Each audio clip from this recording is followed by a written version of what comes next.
tercederai, terutama karena para elit sudah mulai melakukan memberikan contoh untuk melanggar etika.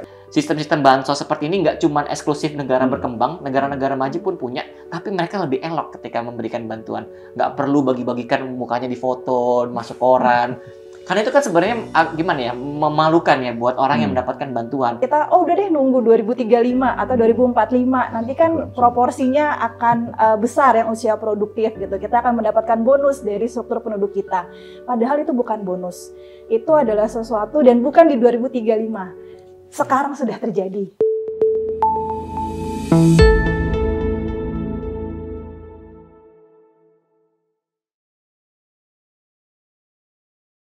Halo semuanya, selamat datang dalam program FEB Talks. Perkenalkan, nama saya Muhammad Rian Sanjaya yang akan memandu bincang-bincang kita pada kali ini. Episode pada kali ini bisa dibilang spesial karena kita langsung mengundang 3 narasumber untuk membahas sebuah topik yaitu Indonesia mau dibawa kemana? Evaluasi 10 tahun pemerintahan Jokowi dan PR pemerintah mendatang.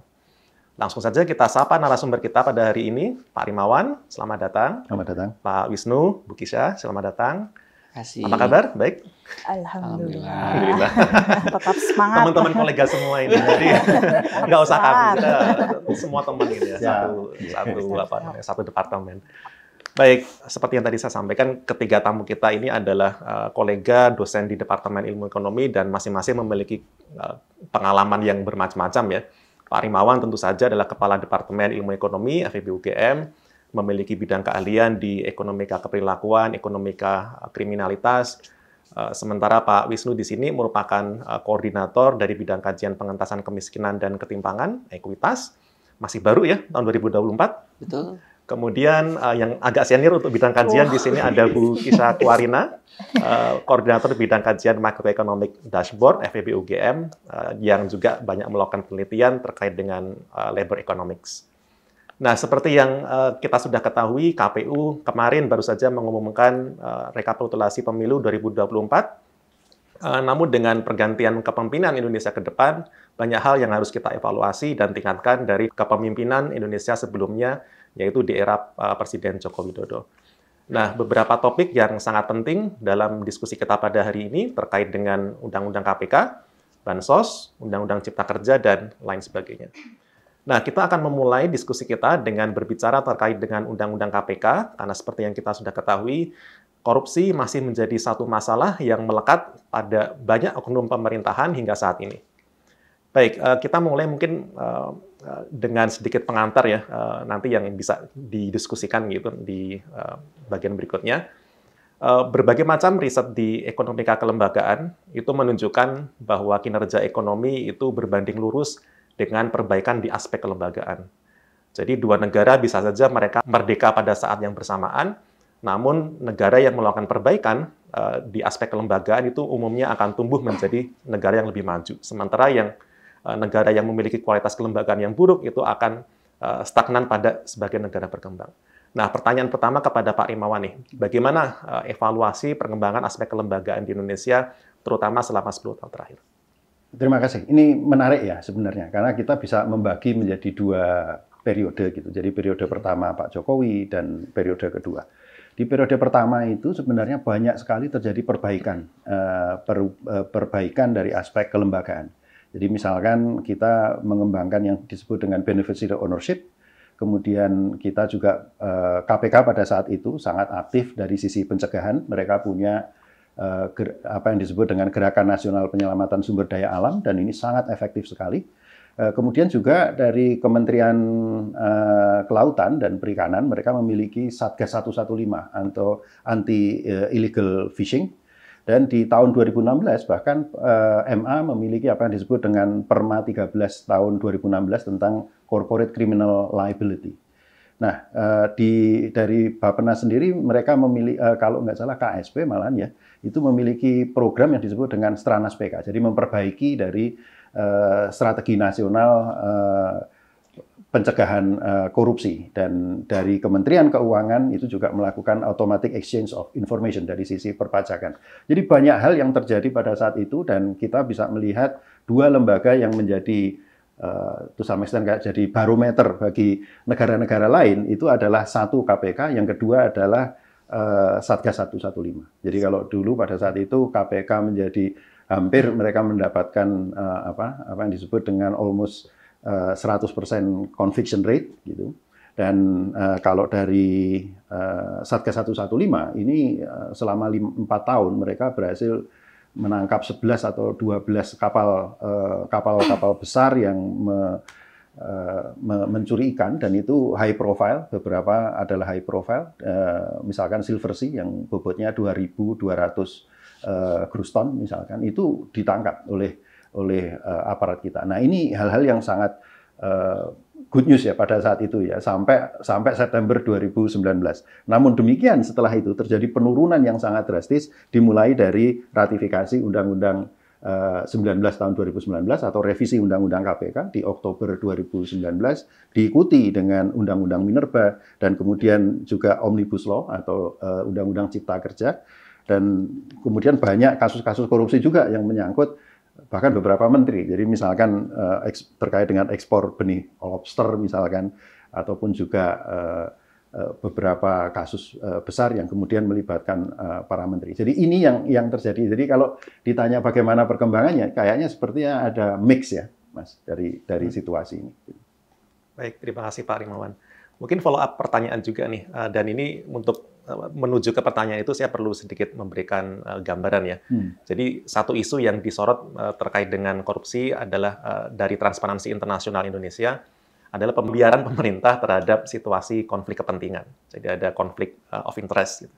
Dan masalah ini makin tampak dalam beberapa kesempatan, salah satunya adalah adanya perubahan ketentuan bahwa anggota kabinet yang maju sebagai kontestan politik itu tidak perlu mengundurkan diri terlebih dahulu gitu. Nah, konflik kepentingan tersebut menunjukkan adanya perburukan di aspek kelembagaan, dan bahkan menjelang pemilu terdapat berbagai macam pelanggaran etika. Nah, kira-kira menurut Pak Rimawan bagaimana dampak dari pelemahan kelembagaan informal tersebut, pelanggaran etika, norma bernegara yang terjadi akhir-akhir ini, terutama oleh para elit politik? Ya, jadi kalau terkait dengan pelemahan pelemahan kelembagaan sektor formal ya istilahnya itu undang-undang begitu, itu jelas lah, itu hal yang mudah diprediksi. Jadi misalkan kalau ketentuannya berubah ya perilakunya akan berubah. Tetapi yang lebih bermasalah itu sebenarnya, yang menciptakan masalah lebih besar itu adalah ketika terjadi pelanggaran terhadap etika, yang itu notabene adalah kelembagaan informal. Mengapa demikian? Karena ketika etika norma yang biasa terjadi, yang selama ini berlaku di negeri ini tiba-tiba diterabas demikian saja, maka pertanyaannya adalah, kalau ada penguasa bisa melakukan itu, berarti hal yang sama juga akan bisa dilakukan oleh elemen masyarakat yang lain. Nah, problemnya adalah ketika ini nanti semua orang kemudian menggunakan pola yang sama, maka ini chaos yang akan terjadi itu akan jauh lebih besar. Damage yang akan terjadi akan jauh lebih besar. Dan yang menjadi masalah sebenarnya adalah hilangnya trust, hilangnya rasa kepercayaan, bahkan antar elemen dari masyarakat itu sendiri. Jadi kebetulan dulu ketika pandemi kami menginisiasi gerakan yang namanya Sonjo, Sambatan Jogja. Nah, kami pernah ditanya suatu ketika oleh rekan-rekan dari Kementerian Kesehatan, kenapa kalau COVID itu dimungkinkan adanya gotong royong, tapi ketika kita ingin menanggulangi misalkan penyakit seperti diabetes, itu tidak bisa, sulit sekali melakukan gotong royong. Nah, saya katakan di situ bahwa gotong royong tidak selalu bisa dilakukan. Jadi ada prerequisite, ada prasyarat untuk melakukan gotong royong. Yang pertama itu adalah trust. Yang kedua itu adalah ada clear and present danger. Nah, COVID itu clear and present danger. Dan ketika etika norma yang ada masih seperti dulu, maka orang kemudian dengan mudah untuk bekerja sama, untuk mengembangkan gotong royong. Sekarang yang menjadi masalah, pertanyaan berikutnya adalah begini. Kira-kira kalau 2 tahun lagi ada COVID jilid 2 gitu misalkan, apakah mudah untuk membuat seperti Sonjo lagi? Mungkin tidak. Kenapa? Meskipun ada clear and present danger, tetapi trust ini yang kemudian dirusak akan tercederai, terutama karena para elit sudah mulai melakukan memberikan contoh untuk melanggar etika. Ini yang etika bernegara dan berbangsa. Ini yang justru menjadi permasalahan di kemudian hari sebenarnya. Oke. Terima kasih sekali Pak Rimawan ya. Nah, sekarang kita mungkin akan sedikit bergeser ya dari tadi isu kelembagaan ke sekarang isu yang saya yakin teman-teman ekonomi juga sangat punya concern ya, yaitu terkait dengan kemiskinan. Nah, jika kita melihat data dari BPS nih, angka kemiskinan maupun tingkat kemiskinan dari jumlah maupun persentasenya itu terus menurun selama era Pak Jokowi. Misalnya pada tahun 2023 itu tingkat kemiskinan, angka kemiskinan mencapai 25,9 juta orang, dengan tingkat kemiskinan 9,36%. Nah, juga selama era kepemimpinan Pak Jokowi juga banyak berbagai program yang diupayakan untuk mengentaskan kemiskinan seperti KIP, KIS, dan seterusnya. Nah, meskipun demikian, meskipun jumlah penduduk miskin itu menurun, tetapi di sisi lain ketimpangan di era Pak Jokowi itu justru meningkat. Gitu. Nah, kita bisa lihat ini misalnya dalam Gini rasio, satu ukuran yang sering digunakan untuk melihat ketimpangan, itu melihat bahwa pada tahun 2023, Maret 2023 itu angkanya 0,39. Nah, itu artinya ketimpangan pendapatan masyarakat Indonesia itu di level menengah gitu ya, moderat gitu. Karena berada di antara angka 0,3 sampai 0,5. Nah, saya ingin bertanya ke Pak Wisnu di sini sebagai Kepala Bidang Kajian Pengentasan Kemiskinan ya. Kira-kira bagaimana expert knowledge atau pendapat dari Pak Wisnu terkait dengan efektivitas program yang pernah dilakukan Pak Jokowi, utamanya untuk pengentasan kemiskinan. Kira-kira gimana nih kita bisa improve, kita bisa perbaiki program tersebut untuk penurunan tingkat kemiskinan? Oke, terima kasih Pak Rian. Jadi pertanyaannya panjang, jadi jawabannya mungkin agak panjang juga. Silakan, masih ada lagi. Mungkin satu hal yang mau saya koreksi adalah kemiskinan nggak turun terus. Tahun 2021-2022 itu ada kenaikan 0,36% ketika COVID, kemiskinan naik. Tapi boleh diapresiasi bahwa prediksi dunia waktu itu, dan termasuk Indonesia juga, kita harusnya naik kemiskinan 2,2 sampai 4,6%. Tapi berhasil ditahan hanya di 0,36%. Jadi sebenarnya ada positifnya juga gitu, program-program yang sudah dilakukan oleh pemerintahan Jokowi gitu, khususnya melalui bantuan sosial.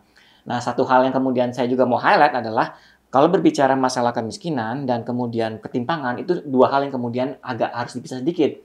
Kalau kemiskinan memang bisa kita direct menggunakan tiga pilar social protection, social insurance, social assistance, dan kemudian active labor market policy, yang semua adalah bentuk program-program.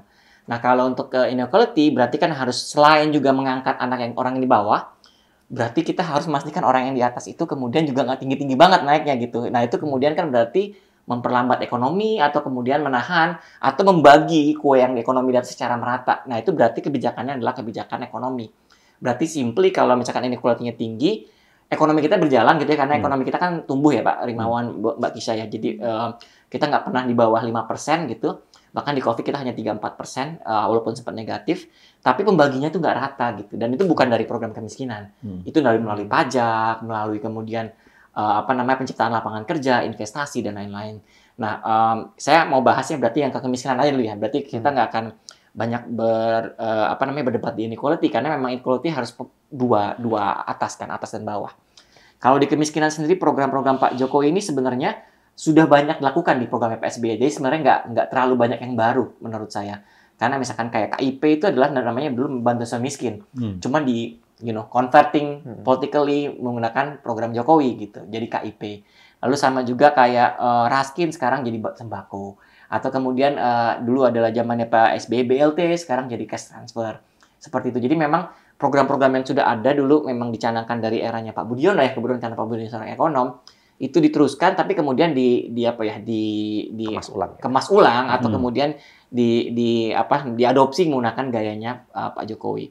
Kalau yang saya lihat penurunan kemiskinan itu sudah cukup baik gitu, karena kita seingat saya dari 11,96% di tahun 2012 turun menjadi 9,36% untuk kemiskinan yang menggunakan SAR BPS, dan kemudian kemiskinan ekstrim di angka yang hampir 1,12%, jadi hampir 0%. Memang targetnya 2024 0% mungkin nggak tercapai, Pak Rimawan dan Mbak Kisha. Jadi tapi arahnya sudah benar gitu, turun terus. Memang terus kemudian penurunannya semakin melambat, itu karena memang semakin sulit. Jadi kita tahu kalau angkanya semakin kecil, marginnya akan semakin kecil, semakin sulit. Dan dari situ kemudian kita bisa lihat sebenarnya apa sih yang perlu diimprove gitu. Salah satu yang menurut saya yang PR besar dari pemerintahan berikutnya, dan kemudian ini adalah sebenarnya sisaan atau kemudian lemparan dari pemerintahan Jokowi, adalah pertama streamline dari program kemiskinan. Itu misalkan kita punya angka bansos itu 400-500 triliun sekarang, Mas Rian, Pak Rian. Bahwa angka ini sebesar sekali dibandingkan misalkan pemberdayaan ekonomi yang hanya 70 triliun. Angka 5 triliun ini sebenarnya besar untuk bisa naikin atau mengurangi angka kemiskinan secara baik kalau misalkan terintegrasi dengan baik. Yang maksud saya sebagai streamline. Sekarang kan semua kementerian mau punya program. Karena memang terus ada untungnya punya program-program tersebut. Tadi kalau Pak Rimawan bilang kelembagaan, berarti tiap lembaga ini mau tampil. Yang itu kemudian nggak tersentralistik. Jadi semua bikin tanpa kemudian ada integrasi. Yang saya pikirkan atau mungkin yang secara best practice itu bukan berarti kalau sudah dapat program A itu nggak boleh dapat program B. Boleh. Apalagi ketika dia kemiskinan ekstrim. Tapi secara bersamaan gitu. Jadi dalam artian kalau dia misalkan kesehatan harus di-cover sama Kemenkes, berarti pendidikannya di-cover sama Dikbud gitu. Dan itu harus bersamaan. Karena apa? Karena dengan kumulatif itu penelitian-penelitian sudah menunjukkan dengan komplementaritas istilahnya bilangnya, itu pasti lebih baik efeknya. Tapi kalau Kementerian Kesehatan jalan sendiri, Kementerian Pendidikan jalan sendiri, beda timingnya, beda jumlahnya, atau kemudian jumlahnya nggak matching, itu kemudian akan jadi ya tahu ya kalau dapatnya dikit yang ecer-ecer kayak nggak kerasa gitu. Tapi kalau dapatnya besar, mungkin dia bisa punya uang lebih untuk usaha segala macam. Itu yang pertama. Jadi kita berbicara streamline dan komplementaritas. Yang kedua, kita punya masalah di 5 tahun terakhir pemerintahan Jokowi yang second periode ini, masalah data. Jadi sekarang ini sampai statusnya saat ini kita punya 3 data existing. Yang dipakai saat ini baru 2 sebetulnya. Yang ketiga itu Resosek itu kemudian jadi heboh karena belum ada undang-undangnya. Dan kemarin digunakan kalau Pak Rimawan, Mbak Kisa ingat, Pak Rian ingat, di KJP Jakarta Pintar itu yang untuk mahasiswa dicabut semua karena dianggap tidak ada di Resosek. Padahal pertama itu ada masalah nanti undang-undangnya belum ada penggunaannya. Itu bisa dituntut sebetulnya untuk kalau misalkan penggunaan data itu. Dan juga kemudian membuat orang yang sebenarnya sudah program itu sebenarnya kalau secara policy nggak bagus kalau misalkan sudah diprogram terus tiba-tiba langsung hilang gitu. Harusnya dia bentuknya phasing out. Nah, data yang kemudian masih dipakai adalah DTKS. Itu yang kemudian terlalu lama tidak diupdate. Jadi updating yang dilakukan oleh Kementerian Sosial saat ini adalah self-updating. Jadi saya, Pak Rimawan, merasa saya miskin gitu. Saya kemudian akan melaporkan via website yang sampai sekarang nggak transparan sama sekali untuk kayak akan diverifikasi kah, masuk apa enggak orangnya. Jadi kemudian pas kita lihat datanya banyak sudah meninggal. Jadi kayak kasus waktu COVID BBM sembako ada yang nggak tepat, ada yang udah meninggal, ada yang pindah. Itu ya karena memang data tidak terupdate. Hasil hitungan kita misalkan 60% itu adalah salah misalkan gitu. Itu yang kemudian jadi masalah besar, nggak pernah mau update. Kemudian akhirnya muncul DTKS. DTKS itu adalah upaya orang-orang yang masih mau berusaha mengupdate. Akhirnya data yang kita punya data BKBN. Itu dari Kemenko PMK. Terus kemudian kita menggunakan untuk top up komplement data tersebut biar kemudian sasarannya lebih baik. Tapi memang jadi PR. Kenapa? Karena data-data yang scatter ini 2 data ini harusnya ke depannya balik lagi ke zamannya Pak SBY dulu. Satu data unified database registry itu kemudian ada data kemiskinan yang harusnya diupdate. Minimum tuh setahun 2 tahun sekali gitu. Karena di poverty kan dynamic ya, kemiskinan dynamic. Itu yang kemudian harus dipikirkan ke depannya. Saya karena memang bekerja di pemerintahan juga gitu ya, sudah mendengar ada tentang sistem pensasaran nasional atau SPN itu kemudian untuk integrasikan dan nggak cuma 3 data itu doang, tapi juga berbicara data tentang pajak, data tentang penggunaan listrik, Pertamina mengapa terus kenapa meregistri kan ya? Itu salah satunya untuk biar mereka punya data untuk masalah kemiskinan itu juga. Jadi harapannya ke depan data-data itu akan bisa terselesaikan dan kemudian punya data yang baik untuk digunakan untuk pensasaran di program-program bantuan kemiskinan. Mungkin seperti itu Pak Rian. Baik, terima kasih. Jadi untuk improve tadi streamline dan data yang baik gitu. Betul. Dan streamline semoga nggak perlu bikin kementerian baru ya, Kementerian Kemiskinan. Sudah ada Kemensos harusnya. Sudah ada ya. Kalau nggak dihapus. Baik, Mas ini masih terkait dengan isu kemiskinan ya. Tadi disebutkan juga bahwa salah satu upaya yang bisa digunakan untuk mengentaskan kemiskinan menggunakan bansos gitu. Dan pada tahun 2024 kita lihat Presiden Jokowi beberapa kali belusukan gitu ke lapangan melakukan bansos gitu. Dan tentunya ini juga menimbulkan kontroversi ya karena salah satu kontestan dari pemilu juga kita tahu adalah putra beliau gitu, Gibran. Nah, bagaimana kira-kira opini dari Pak Wisnu dari kontroversi seperti ini? Jadi ada 2 kasusnya kalau misalkan kita lihat tahun kemarin dan awal tahun ini. Kasus pertama adalah pemberian tiba-tiba bantuan sosial namanya El Nino. yang diserahkan Oktober-November. Pak Jokowi juga ke lapangan menyerahkan cash transfer, uang yang kemudian tambahan yang kemudian sebenarnya sudah dicanangkan. Jadi sebenarnya program itu sudah diberikan sebelumnya, tapi ditambahi sama Pak Jokowi.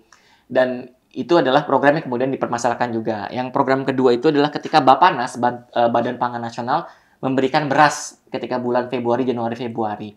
Sekarang kita bahas yang November dulu. Apakah tepat gitu ya? Jadi kalau untuk bantuan sosial kan ada tiga aspeknya ya. Apakah tepat waktu, tepat jumlah, kemudian tepat penerima.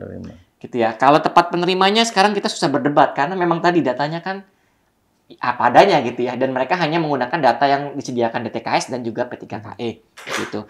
Oke, jadi kita nggak harus berdebat untuk tepat penerima. Tepat waktunya ini kemudian jadi pertanyaan. Apakah benar waktu itu masyarakat butuh bantuan tersebut gitu, dibutuh top up gitu.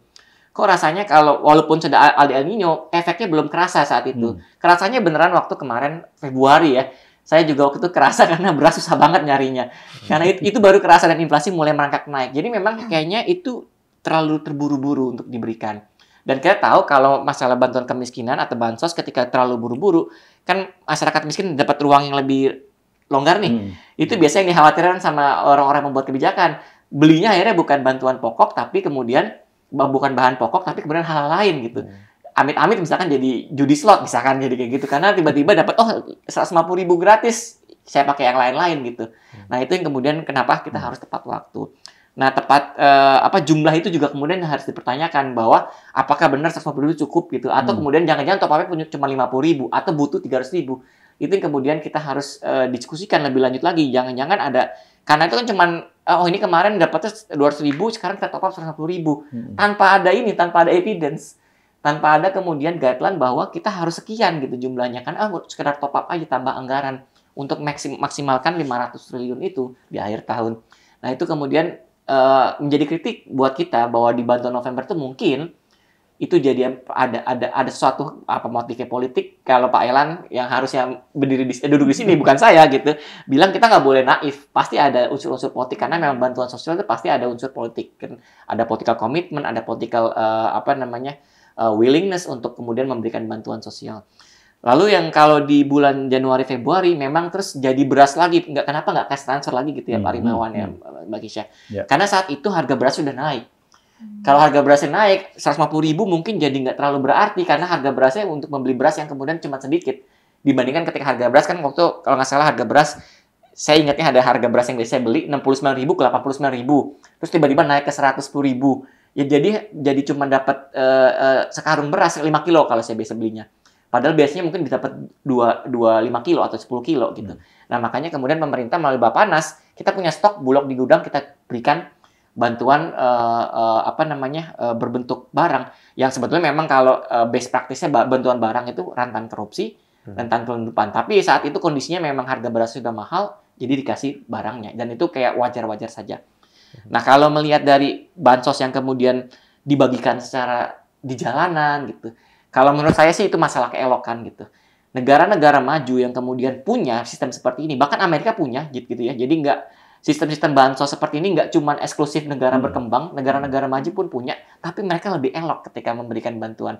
Nggak perlu bagi-bagikan mukanya di foto, masuk koran. Karena itu kan sebenarnya gimana ya, memalukan ya buat orang yang mendapatkan bantuan. Karena kalau orang yang kemudian sudah bekerja, sudah kemudian berusaha tapi terus masih dimasukkan sebagai token bahwa dia adalah orang miskin yang perlu dibantu pemerintah, itu sebenarnya memalukan. Jadi sebaiknya eloknya sebenarnya gimana kalau Amerika itu diam-diam aja, langsung aja ditransfer dan kita punya means-nya kayak gitu, langsung transfer ke rekeningnya, nggak perlu bagi-bagi bahwa ini saya yang memberikan, kemudian Anda berterima kasih sama saya. Kalau memang niatnya membantu ya langsung transfer ke rekeningnya, kita udah tahu rekeningnya siapa, atau diundang ke kantor pos biasanya kan gitu, kantor pos mengambil secara tunai. Itu yang kemudian berarti tujuannya lain nih, bukan membantu doang. Kalau misalkan dia harus tampil, harus bagi-bagi di jalanan, harus kemudian diliput media. Nah, itu yang kemudian masalah keelokan saja yang menurut saya kemudian harus diperbaiki. Ketika terus memberi bantuan bansos kok kayak masih zaman dulu gitu. Kita zamannya Pak SBY, zamannya Pak Bud itu sudah pakai HP bahkan. Masuk ke rekening HP. Sekarang kok balik lagi ke kamu harus datang terus difoto, direkam. Itu menurut saya kurang elok. Baik, seperti itu Pak Rian. Oke. Nah, sekarang kita pivot lagi nih. Tadi kita udah bicara mengenai kelembagaan, kemudian isu kemiskinan, ketimpangan. Saatnya sekarang kita bicara mengenai manusianya nih, para pelakunya ini gitu ya. Nah, saya ingin mencoba mengawali dengan mengaitkan itu dengan bonus demografi yang itu merupakan masa di mana penduduk usia produktif itu akan lebih besar daripada penduduk yang usia non produktif. Dan pada tahun 2045 Indonesia akan mendapatkan bonus demografi dengan jumlah penduduk usia produktif itu mencapai 70% gitu. Dan itu yang kalau di visi Indonesia disebut sebagai Indonesia Emas 2045 gitu. Nah, isunya adalah pendapatan per kapita kita itu masih di kisaran angka 4.900 US dollar PPP ini ya. Dan sementara itu Indonesia untuk bisa naik ke negara berpendapatan tinggi, maka pendapatan per kapita itu harus mencapai sekitar 13.000 dolar per kapitanya. Sampai kemudian sustain sampai tahun 2045. Dan untuk mencapai itu, kita membutuhkan sekurang-kurangnya pertumbuhan ekonomi mencapai sekitar 6-7%. Nah, padahal di sisi lain kita melihat bahwa ada beberapa studi, salah satunya dari Bank Dunia, yang mengatakan bahwa selama COVID pandemi kemarin, pelajar Indonesia itu mengalami yang disebut sebagai learning loss. Gitu. Jadi ada masalah terkait dengan proses pembelajaran mereka, dan itu berdampak pada kompetensi literasi mereka. Nah, jika hal ini tidak diantisipasi, maka potensi Indonesia menjadi Indonesia Emas tahun 2045 itu akan kemudian menjadi bumerang bagi kita. Nah, saya ingin mendengar di sini opini dari Bu Kisah yang sudah hadir di sini. Kira-kira apa nih yang bisa kita lakukan agar visi Indonesia Emas 2045 itu bisa kita capai dan bukan kemudian menjadi bencana gitu. Oke, terima kasih Mas Rian. Ini sepertinya agak mencuri judulnya Mikdas nih. Sebenarnya kita mau rilis kajian setelah Lebaran. Saya udah bilang Pak Dirman, nanti ya Pak, habis Lebaran. Kita podcastnya duluan. Memang judul kami demographic dividend sebenarnya, bonus atau bencana gitu. Nanti mungkin saya akan jelaskan apa bencananya. Tapi pertama tadi kata-kata bonus demografi yang sebenarnya nanti kita coret sebenarnya. Bonusnya kita coret jadi dividen.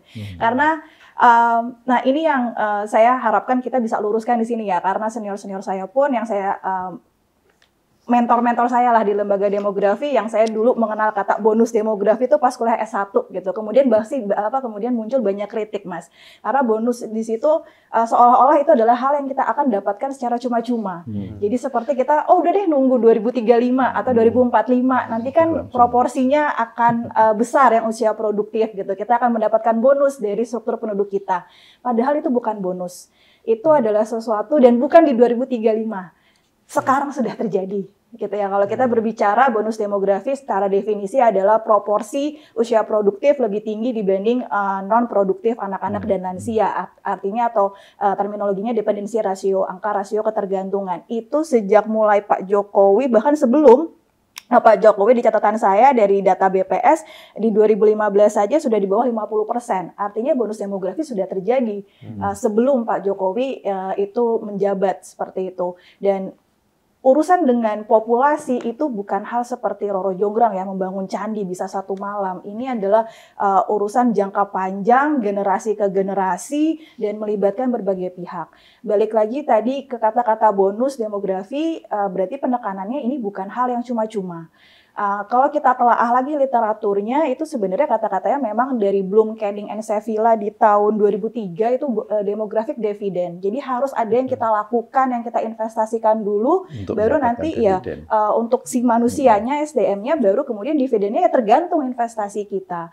Jadi dalam teori bonus demografi atau demographic dividend tersebut sebelum mencapai 2045, itu ada dua sebenarnya, Mas. Yang pertama adalah yang sedang, bukan akan ya, sedang kita rasakan, yaitu proporsinya sudah mulai turun nih. Kita sudah dependency ratio kita sudah di bawah 50%. Nah, itu baru tahap 1 di mana ya kita punya keuntungan untuk mengutilisasi penduduk usia produktif kita yang lebih tinggi. Dalam hal apa? Dalam hal produktivitas. Pertanyaannya, produktivitas itu tidak terjadi ketika dia masuk ke pasar kerja saja. Produktivitas itu dimulai dari ibunya mengandung. Berarti prenatal care ibunya seperti apa? Kualitas pelayanan kesehatan bagi ibu hamil, kemudian ketika dia melahirkan postnatal, kemudian 1000 hari pertama. Jadi membangun manusia sejak dini. Kalau saya bisa mengquote kata-kata Prof. Tuning, ahli demografer, itu membangun manusia sejak dini. Dari 1000 hari pertama, kemudian dia sekolah. Nah sekarang kualitas pendidikan kita seperti apa? Kalau kita melihat data, angka PISA tidak terlalu berubah nih sebenarnya. Jangankan sebelum Pak Jokowi, sebelum yang lain juga cenderung kita masih kalah dibanding negara-negara tetangga. Kemudian pendidikan saja, penduduk Indonesia tidak usah yang bekerja juga masih SMP ke bawah walaupun kita wajib belajar sekarang sudah sampai SMA. Kesehatan mungkin BPJS kesehatan sekarang sudah universal tapi kita juga masih banyak PR di situ. Jadi pendidikan kesehatan karena itu adalah keluar dari human capital. Kemudian baru ketika dia sudah terminate pendidikan dia masuk ke pasar kerja. Nah, ke pasar kerja balik lagi. Sekarang kita lihat struktur pasar kerja kita 60% itu informal loh gitu. Nah, informal itu lack of social security, jam sosnya kurang, kemudian juga pendapatan fluktuatif. Sedangkan tahap pertama ini adalah kunci atau tadi prerequisite untuk kita masuk ke tahap kedua. Di mana tahap kedua itu adalah ketika orang-orang sudah masuk usia non produktif, mereka punya aset. Punya tabungan untuk membiayai dirinya, atau kalau katanya saya quote lagi Prof. Tuning, jangan tua sebelum kaya gitu, karena pas usia produktif kamu harus mengumpulkan aset atau mengumpulkan savings tersebut untuk kemudian nanti ketika sudah tidak aktif itulah yang digunakan untuk kita memetik dividen tadi. Nah tanpa adanya tahap 1 tadi yang menurut saya yang sekarang kita sedang jalankan, tahap 2 ya agak kesulitan atau 2045 ini agak buram. Baik, terima kasih. Jadi udah diulas mengenai prerequisite ya untuk mencapai tadi dividen 2045 gitu. Nah, sekarang kita akan beralih nih untuk yang sekarang sudah di dunia kerja gitu. Jadi di Undang-Undang Cipta Kerja pada utamanya itu mengubah banyak ketentuan terkait dengan pengupahan yang sebelumnya diatur melalui Undang-Undang Ketenagakerjaan. Misalkan untuk penentuan upah minimum itu tidak lagi menggunakan komponen kebutuhan hidup layak. Padahal upah minimum itu memiliki tujuan untuk menjamin pemenuhan kebutuhan hidup layak sesuai dengan amanat konstitusi. Nah, bahkan sekarang formula untuk menghitung upah minimum itu hanya memuat variabel pertumbuhan ekonomi dan inflasi. Nah, selain itu juga upah minimum sektoral itu juga dihapus, struktur skala upah juga hanya mengacu pada kondisi perusahaan, dan tentunya dengan berbagai macam perubahan tersebut, perlindungan terhadap pengupahan itu menjadi kurang ya bagi mereka yang sekarang di pasar tenaga kerja. Nah, bagaimana nih opini dari Bu Kisha terkait dengan hal tersebut? Bagaimana itu bisa kemudian mencapai pencapaian tadi ya, produktivitas yang lebih tinggi, walaupun mungkin udah terlambat nih ya, karena udah jalan gitu ya. Tapi gimana nih efeknya kira-kira? Apa yang bisa dilakukan? Oke, mungkin saya menanggapi nanti mungkin kalau ada tambahan ya dari sisi legalitas atau terlepas dari legalitas karena mungkin banyak polemik juga di situ. Tapi memang di sini kita ada perubahan lagi ya dengan rumus UMP gitu ya Mas ya, dan di situ juga banyak polemik. Sekarang tuh polemiknya alfanya kenapa dipagu 1 sampai 0,3 gitu ya gitu. Kenapa nggak 0,5 gitu? Padahal dulu 1. Satu ya. Nah, mungkin kalau di situ saya belum banyak bisa berbicara ya Mas karena kami juga di bidang kajian sedang berusaha melakukan berbagai literatur dan juga bertanya kepada yang lebih pakar kenapa dipagu di 0,1 sampai 0,3 gitu. Walaupun saya yakin tentunya ya harusnya ada alasan yang baik karena kan itu menyangkut tentang tenaga kerja. Tapi mungkin saya akan lebih meng-highlight dari UMP itu sendiri ya. UMP mau bagaimana caranya itu seperti pedang bermata dua memang. Ketika upah minimum itu terlalu tinggi, pemerintah pasti akan berpikir ini bagaimana nanti perusahaan atau sektor-sektor industri ini penyerapannya kita ekonom di sini ya, ekonom labor ya, harga naik, demand turun gitu ya, demand terhadap tenaga kerja adalah dari perusahaan gitu, dan itu kita juga harus memahami sebagai akademisi, pemerintah pasti berpikir seperti itu, jangan sampai kemudian ada perlambatan di penyerapan tenaga kerjanya. Namun di sisi lain, upah minimum yang terlalu rendah pun nanti berakibat nih ke sektornya Mas Wisnu, nih kesejahteraannya gimana gitu ya, nanti inequality-nya juga makin timpang. Namun kemudian saya mungkin akan lebih lanjut mendiskusikan pertanyaannya adalah siapa yang terlindungi atau siapa yang mendapatkan upah minimum tersebut, Mas Rian. Karena tadi seperti saya sampaikan, struktur tenaga kerja kita hampir 60%, sempat naik pas kemarin pandemi di atas 60%, itu adalah informal. Dan mereka tidak dijamin atau tidak terlindungi dari undang-undang ketenagakerjaan tersebut, mau cipta kerja atau mau yang sebelumnya. Seperti itu. Dan menurut saya itu lebih fundamental. Dan yang lebih fundamental lagi adalah terlepas dari perubahan rumus UMP, upah minimum, kalau tadi fokus yang ditanyakan Mas Rian produktivitas, data dari ILO statistik, karena bukan saya ya, data dari ILO statistik dari tahun 91 sampai 2024, catatan saya kita masih selalu kalah dengan 4 negara tetangga. Mungkin kalau OECD kita udah kalah banget. Thailand, Singapura, Brunei, Malaysia. Jadi tahun 91. Artinya dari rumus yang sebelumnya, kalau kita bicara produktivitas, kita masih kalah. Artinya kan ada yang lebih fundamental dibanding rumus UM itu sendiri, upah minimum itu sendiri. Apakah skill mismatch, apakah tadi pendidikan yang tidak matching, makanya sekarang kan ada vocational atau TVET lebih digaungkan seperti itu. Jadi menurut saya di balik perubahan rumus yang ya saya juga akui mungkin ada dampaknya nanti ya ke kesejahteraan pekerja, namun di sisi lain kita perlu melihat yang lebih lebih helikopter view gitu Mas, bahwa 60% tuh justru tidak terlindungi dan tadi yang terlindungi pun kayaknya core-nya bukan masalah rumusnya, tapi kenapa tuh produktivitasnya belum bisa bersaing dari tahun 91 sampai 2024. Baik, terima kasih. Nah, ini mungkin pertanyaan yang relevan untuk beberapa pembicara dan saya sendiri di sini. Karena terkait dengan ASN nih. Jadi saya rasa kita tahu ya ada berita, ada pengumuman dari pemerintah yang mengumumkan kenaikan gaji pensiun ASN, TNI dan Polri sebesar 12%, termasuk beberapa dosen yang ada di sini. Nah, kira-kira bagaimana nih peningkatan gaji pensiun ini terhadap apakah ini sebuah hal yang seharusnya diprioritaskan gitu, mengingat ada banyak kebutuhan anggaran yang lain. Kemudian kira-kira seberapa urgensi sebenarnya ini untuk dilakukan gitu. Nah ini saya tidak akan memilih 1 dari 3 pembicara di sini, jadi bisa siapapun nanti yang ingin merespon silahkan bisa langsung berbicara. Siapa nih? Masalah SDM. Oke, mungkin saya dulu kali ya Mas ya, karena ya, sebagai non PNS kali ya, itu kan gini ya, tidak ada iri hati dan dengki. Nanti ada perwakilan dari PNS juga nanti. Kalau maksudnya secara netral saja ya Mas ya, kalau dari sisi labor teori gitu ya, kenaikan upah itu kan tujuannya baik sebenarnya. Either kita mau meretain pegawai yang produktif banget supaya dia nggak keluar, dan di sisi pegawai juga dia punya opportunity cost yang lebih tinggi kalau dia tuh males-malesan tempat kerjanya gitu, karena upahnya udah tinggi nih gitu. Tapi itu subjek tuh ada competitiveness gitu loh di pasar kerjanya. Nah, saya nggak tahu nih seberapa bisa kita memecat Mas Wisnu misalkan kalau dia shirking gitu ya, kalau dia malas-malesan. Tapi ya tujuan kenaikan upah itu sebenarnya positif. Dan kalau kita bicara pensiun, kalau nggak salah pensiun juga naik ya Mas ya? Pensiunan ya. Dan harusnya kayaknya berubah modelnya, lagi dihitung kan? Lagi dihitung, oke. Nah pensiunan juga, saya nggak tahu ya alasannya ya, tapi kalau memang kita ngeliat replacement ratio yang ada di Indonesia itu masih jauh di bawahnya standarnya ILO Mas. Kalau ILO itu replacement untuk income pensiunan tuh 40%. Kalau kita masih kayaknya cuma 20%-an seperti itu. Mungkin ya, saya nggak tahu apakah itu alasannya juga. Tapi mungkin pertanyaannya kemudian nggak apa PNS gitu. Kalau masalah urgency balik lagi. Kalau saya sebagai labor helicopter view, yang PNS itu ya, ini kayak Mas Wisnu ini nih kemarin saya ngubek-ngubek data nih. Yang berstatus buruh karyawan pegawai aja itu cuma 39,59% Mas di data Sakernas ya. Yang PNS dari 104 tuh cuma 19%.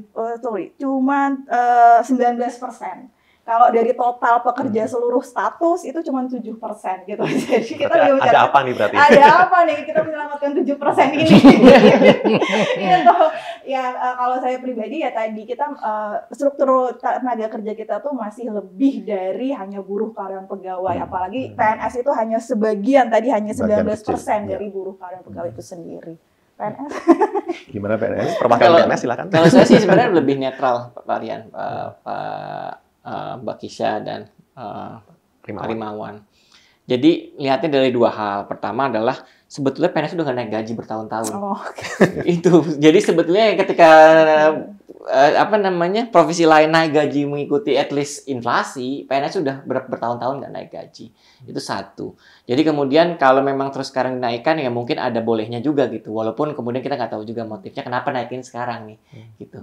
Kenapa nggak kemarin-kemarin ketika terus waktu COVID atau apa seperti itu. Itu yang kemudian jadi kenapa terus oke, udah lama nggak naik gaji, sekarang kita naikkan gajinya. Angka 12% saya juga nggak tahu sebenarnya kenapa 12% itu kayak munculnya dari mana gitu. Itu saya juga nggak tahu. Yang kedua itu sekarang kita dihadapi persaingan internasional menurut saya. Jadi kalau walaupun saya bukan labor ekonomis, tapi yang saya lihat misalkan sekarang orang Indonesia itu bisa kerja di Singapura, dan sekarang baru dinaikkan sama Singapura, gaji minimum untuk pegawai asing itu adalah sekitar 6.500 Sing dollar. Dan itu simply kita akan brain-drain gitu. Ketika terus kita nggak bisa compete dalam pemberian upah, nggak bisa compete dalam pemberian fasilitas, ya kita teman-teman kita akan bisa kerja di Singapura, di Malaysia, atau bahkan banyak teman saya yang dari PDP juga nggak pulang dari Amerika misalkan kayak gitu. Simple karena apa? Karena misalkan kalau di sini ya tiba-tiba jadi tenaga pengajar gitu ya. Jadi tenaga pengajar terus kemudian gaji awalnya misalkan 2.800.000 gitu. Sementara di sana starting point 80.000 US dollar gitu ketika baru mulai mengajar setahun. Jadi terus kemudian ya kita nggak bisa compete di situ. Jadi memang terus ketika dosen harus PNS, makanya dari dulu saya bilang dosen harusnya nggak harus PNS ya. Harusnya nggak PNS gitu karena kita unik profesinya gitu. Kita nggak menggunakan waktu, kita output base dan nggak bisa diukur sama dengan rekan-rekan PNS yang lain gitu, yang pelayanan. Nah itu kemudian jadi harus diperhatikan juga kalau kita nggak adjust, sementara negara dekat kita Singapura kemudian adjust, ya pasti nanti kita kan yang jeleknya adalah nanti kan ada positive migration ke Singapura, kita dapetnya yang negatif, orang-orang yang kemudian nggak bisa compete yang tertinggal di sini.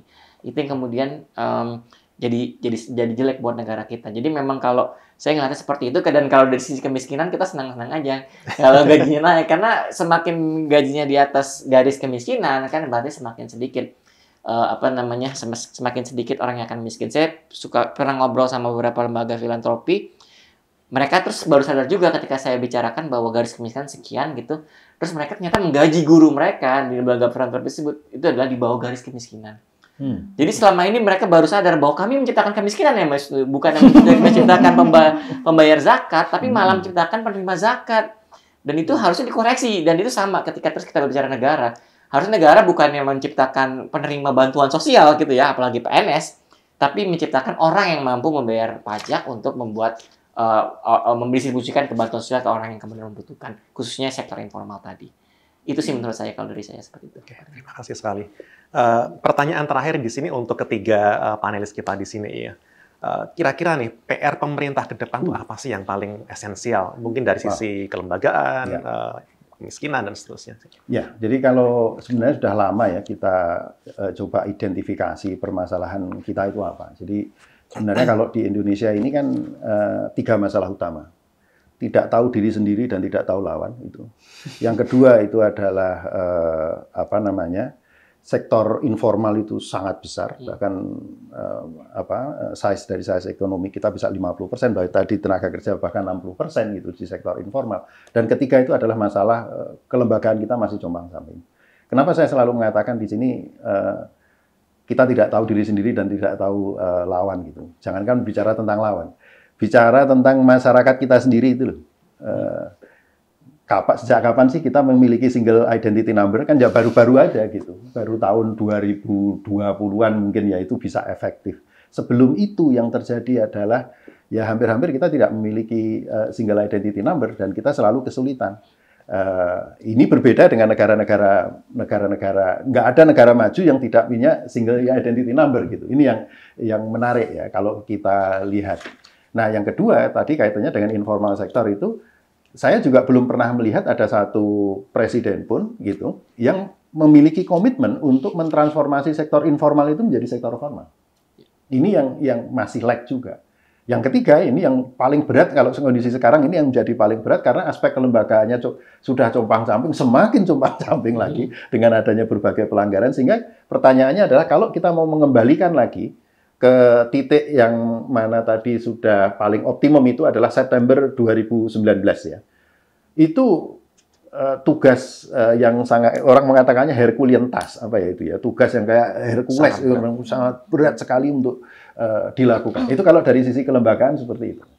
Terima kasih. Dari Pak Wisnu atau Bu Kisah dulu, silakan. Okay. Mungkin kalau saya melanjutkan tadi dari Pak Rimawan, karena semua pasti membutuhkan sistem kelembagaan yang baik, Mas Rian, untuk semua berjalan ya. Kalau saya boleh meng-highlight tadi dari sisi kependudukan dan tenaga kerjaan yang menjadi kepakaran saya, tadi Pak Rimawan sudah mengatakan ya, belum ada yang berkomitmen administration manapun atau yang menjabat siapapun untuk tadi mengubah sektor formal menjadi informal. Tapi di sini mungkin catatannya sektornya dan atau pekerjanya bukan berarti semuanya harus jadi PNS gitu ya, Mas Wisnu. Tapi di sini yang lebih di-highlight yang juga mungkin tadi belum saya sampaikan adalah kekosongan di jaminan tenaga kerja gitu. Once kita ngasih jaminan, they can be formal workers kok gitu. Nggak harus jadi PNS, nggak harus buruh pegawai. Mungkin di sini kita tanya mahasiswa gitu ya, siapa sih dari kalian mau jadi PNS? Mungkin tidak sebanyak seperti apakah masih menantu idaman gitu ya. Zaman dulu gitu. Mungkin mereka lebih suka yang sebagai freelancer karena mereka bisa bekerja langsung dengan 3 perusahaan, employer, asal bisa membagi waktu. Namun perkaranya ketika masuk ke jaminan sosialnya, sistemnya balik lagi ke kelembagaan sistem itu dia masuknya ke pegawai bukan penerima upah, PBPU. Jadi harus voluntary untuk dia bisa mendapatkan jaminan sosial tenaga kerjaan. Beda dengan yang kita punya satu employer yang diwajibin kan, bayar undang-undang, employer membayarkan. Jadi PR-nya tadi dari kelembagaan juga butuh mengintervensi di sektor-sektor yang informal atau tenaga-tenaga kerja yang masih rentan ini, Mas. Apalagi tadi informalnya miskin, akhirnya kan jadi pekerja rentan. Nah, itu yang masih missing sampai sekarang. Dan mungkin saya sedikit lagi tambahan, karena saya mengikuti policy discussion-nya, argumennya pemerintah hesitant untuk intervensi adalah karena itu kan hubungan antara pemberi kerja dan pekerja.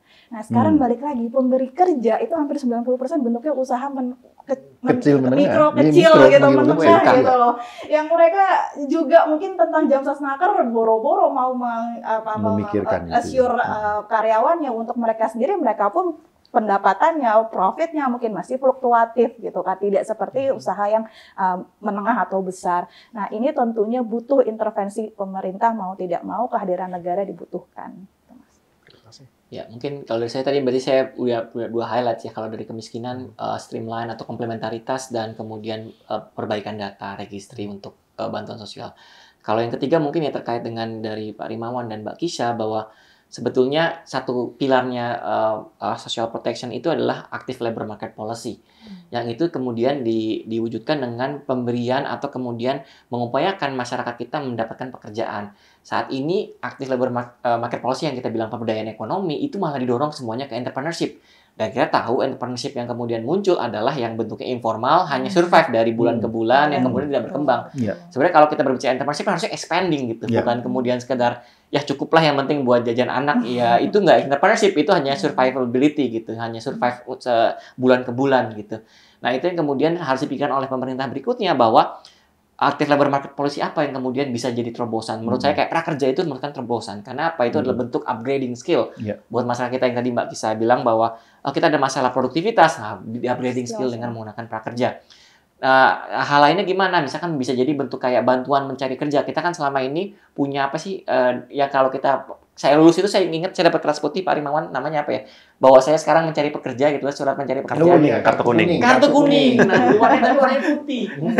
Tapi itu nggak ada fungsinya. Jadi cuma nunjukin bahwa kita pengangguran, betul. Nah, tapi kalau saya ingat di Amerika Serikat itu Departemen Labor beneran cari kerja. Iya. Betul, job center. Jadi seminggu sekali mereka akan rilis pekerjaan apa yang kemudian sekarang menjadi tren, yang kemudian cocok sama kita, dan itu beneran dilaksanakan gitu. Jadi orang yang kemudian tadi mengisi kartu kuning itu kemudian terbantu. Jadi nggak harus kan, kalau ngeliat ya sekarang antrian kerja panjang sekali. Itu kan karena ada masalah mismatch, ada pekerjaan kok yang nggak dilamar sama sekali, misalkan dosen tuh. Kemarin kan dilamar sama sekali. Itu sebenarnya ada pekerjaan-pekerjaan yang kemudian nggak dilamar sama sekali, ada pekerjaan-pekerjaan kayak sama sekali, semua orang ngelamar. Pengen ke situ. Nah, itu kemudian pemerintah bisa turun tangan melalui tadi kartu kuning yang udah ada, kemudian kan sekarang udah teknologi digital ya, bisa menggunakan aplikasi segala macam. Itu satu yang mulai bisa dilakukan. Kedua, kemudian bisa membantu, atau misalkan kayak zaman dulu ada transmigrasi, ada kemudian migrasi. Kalau memang terus nggak ada pekerjaan di sini, kita harus pindahkan kemana gitu. Itu yang kemudian harus kita pikirkan. Kalau memang terus kita bisa buka lahan atau kemudian bantu perkebunan di Australia, misalkan seperti itu yang dilakukan sama India sama Cina sekarang. Mereka kemudian mengirim, ya karena banyak kantong poverty-nya, nggak bisa ngapa-ngapain di situ, kirim aja ke Afrika, suruh bangun stadion di Afrika, bangun pabrik di Afrika. akhirnya kan tersalurkan gitu ya. Mereka punya uang lebih dan kemudian kemiskinan bisa angkat. Makanya kemudian Vietnam juga, Cina itu bisa 0% kemiskinan ekstrimnya. Mereka terus semua 3 pilarnya dijalankan dengan baik. Social insurance, yang tadi bentuknya BPJS, kesehatan, tenaga kerjaan, social protection, social assistance yang bentuknya bansos, sama active labor market policy. Yang ketiga ini masih PR besar, selain yang tadi sudah saya sampaikan bahwa active labor market policy-nya masih kayak, ya udah kasih kur, kasih bantuan, itu yang kemudian, ya ada yang survive, tapi banyak juga yang enggak, karena memang kita mungkin risk preference appetite-nya kurang gitu, yang mau masukin ini ya, sekarang teruti kan, kita meneliti apakah benar itu, risk preference-nya sesuai gitu. Itu yang kemudian kita harus pikirkan ke depan, atau pemerintah berikutnya harus pikirkan. Itu dari saya seperti itu. Baik, terima kasih sekali ketiga panelis kita pada hari ini ya. Andai kata kita nggak mendekati jam-jam berbuka puasa ini mungkin bisa 2 jam lebih ini. Waduh. Nah, sebelum memberi penutupan, mungkin saya ingin meringkas beberapa hal yang tadi sudah disampaikan ya. Misalkan tadi Pak Riman sudah menyampaikan bahwa selama era pertama Pak Jokowi itu sebenarnya ada banyak perbaikan terkait dengan kelembagaan. Namun kemudian justru pada tahun-tahun terakhir banyak sekali kita melihat ada indikasi pelemahan dari kelembagaan formal ya di KPK maupun di yang lainnya. Dan ternyata itu juga tidak hanya terjadi di sektor atau di kelembagaan yang formal, tapi juga terjadi di kelembagaan yang sifatnya informal, yang itu bisa menurunkan trust, yang kemudian bisa mengancam potensi modal sosial kita nanti di masa depan. Kemudian tadi juga disinggung oleh Pak Wisnu ya bahwa bagaimana kita bisa menyelaraskan gitu berbagai macam program anti kemiskinan melalui streamlining tadi ya, dan juga itu bisa disupport melalui satu data yang baik, yang berkualitas, yang kemudian selalu diupdate sesuai dengan kondisi masyarakatnya. Dan juga tentunya terkait dengan bansos tadi, kalau kita sempat diskusikan, yaitu kita ingin tentunya bansos itu diberikan secara tepat, pada penerimanya tepat, dan juga pada waktu yang tepat. Untuk bonus demografi tadi mungkin sudah dikoreksi tadi, yang lebih tepat dividen demografi, yang artinya kita butuh investasi, dan itu dilakukan sedini mungkin gitu, baik investasi dalam bentuk kesehatan maupun pendidikan. Dan juga mengenai upah minimum, kita tadi sudah melihat bahwa itu sebuah pedang bermata dua gitu, yang di satu sisi kalau kita naikkan terlalu tinggi, maka itu juga bisa menciptakan pengangguran yang baru, tapi juga di sisi lain itu juga bisa membantu pada kesejahteraan dari masyarakat. Dan kemudian tadi kita juga melihat ya di 1-2 menit terakhir tadi kita lihat ada beberapa PR yang diidentifikasi oleh panelis kita terkait dengan jaminan ketenaga kerjaan, kemudian transformasi dari sektor informal ke sektor formal, dan juga yang terakhir tadi terkait dengan active labor market policy, pemberdayaan ekonomi yang tidak hanya melulu berbicara tentang kewirausahaan gitu, tapi yang lebih esensial daripada itu. Dan tadi juga sempat disinggung ya bahwa kita juga memiliki isu yang fundamental nih terkait dengan productivity yang sepertinya nggak bisa nih kita selesaikan hanya dengan naik turunkan upah minimum gitu ya, apalagi naikin gaji PNS itu kan udah terlambat gitu kayaknya. Baik, terima kasih sekali lagi Pak Rimawan, Pak Wisnu, Bu Kisha untuk kehadirannya pada hari ini, dan semoga nanti pergantian kepemimpinan Indonesia di tahun 2024 ini bisa berjalan dengan baik, dan permasalahan di Indonesia bisa segera teratasi. Semoga para pemimpin kita juga mencatat tadi yang disampaikan oleh panelis kita, sehingga kita bisa mencapai visi Indonesia Emas tahun 2045. Amin. Terima kasih telah bergabung bersama kami. Sampai jumpa di episode FEB Talks yang selanjutnya.